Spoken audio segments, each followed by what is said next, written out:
योगनिद्रासमासीनं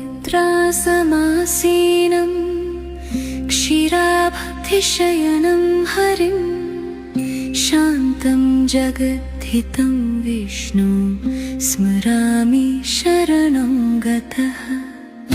योगनिद्रास्थ नारायण नमो नमः। विश्वाधार स्वरूपाय विष्णवे नमो नमः।